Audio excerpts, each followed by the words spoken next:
So from previous video, we know some basic thing about surface parameterization and some basic example.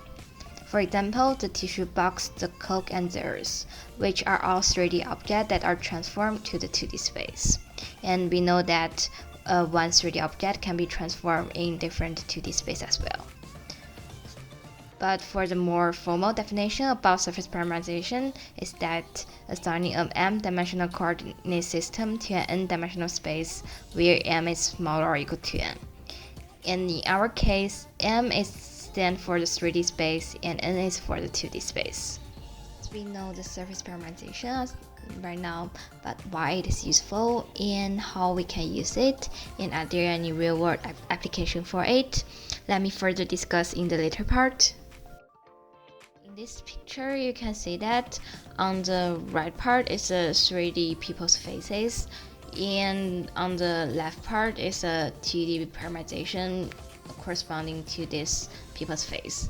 And for example, if I want to color the hair or I want to color the lips to a different color, for example in this picture is blue, so I just color the corresponding space in the 2Ds, and when we transform it to the 3D, the blue lip will appear on the 3D object, since each point in 2D space is corresponding to the point on the 3D. So if I color the point on 2D, color the point of the lip on the 2Ds, then when we transform back to the 3D, the point will be the point which we colored will be the lips on the 3D faces.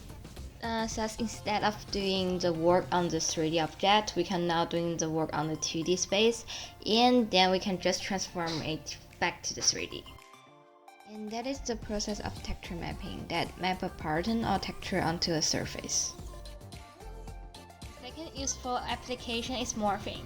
So for example, imagine that you have two different people's faces here, and they're totally different.